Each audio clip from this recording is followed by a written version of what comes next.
மனுஷங்களா இருந்தாலும் சரி, மிஷினா இருந்தாலும் சரி. இன்னைக்கு இவங்க கூட இல்ல, இன்னைக்கு இந்த மிஷின்ல எனக்கு வேலை இருக்கு அப்படிங்கிறப்ப தான், அதுல ஏதோ ஒரு பிரச்சனை எனக்கு வந்திருக்கும். நார்மலா வந்து எம்ப்ராய்டரி, ஜார்ஜியட், ஷிஃபான் இந்த மாதிரி சாரீஸ் அப்படின்னா, உள்ளுக்குள்ள நம்ம நீட்டா ஓரம் அடிச்சுக்கலாம். ஆனா பார்டர் சாரீஸ் அப்படிங்கிறப்போ, அதுலயும் சில்க் சாரீ அப்படின்னா, அதுக்கு க்ரோஷெட் ஒர்க்கு இல்ல பேபி குச்சு அந்த மாதிரி பண்ணா பார்க்க அழகா தெரியும். அந்த மாதிரி பண்ண முடியலனா கூட சிம்பிளா அதாவது பேசிக் நம்ம குச்சு கட்டுவோம் இல்லையா? அந்த மாதிரியாவது பண்ணணும். அப்படியும் நமக்கு தெரியல அப்படின்னா, சிம்பிளா ஜிக்ஸாக்காவது பண்ணணும்.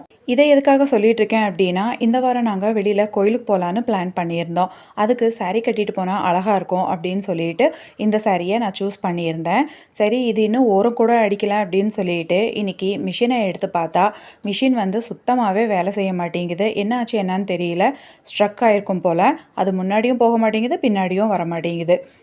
இப்படியே உட்காந்து யோசிச்சுட்டு இருந்தா வேலை ஆகாது அப்படின்னு சொல்லிட்டு, உள்ளுக்குள்ளே மட்டும் ஓரம் அடிச்சுக்கலாம், ஜிக்ஸாக் வேண்டாம். இந்த மாதிரி பட்டு சேலைக்கெல்லாம் நம்ம குச்சு கட்டுவோம் இல்லையா? அந்த மாதிரி பண்ணலாம் அப்படின்னு சொல்லிட்டு, சாரீ நடுவில் கொஞ்சமாக கட் பண்ணி விட்டுட்டு, எக்ஸஸ் த்ரெட்டையெல்லாம் இழுத்து விட்டுட்டு, சிம்பிளாக இந்த மாதிரி குச்சு கட்டி முடிச்சிட்டேன். சில்க் சாரீ அளவுக்கு இந்த சாரியில் வந்து லுக் இல்லை அப்படின்னா கூட, ஓரளவுக்கு இந்த மாதிரி பண்ணதுக்கப்புறம் பார்க்க நல்லா தான் இருக்குது.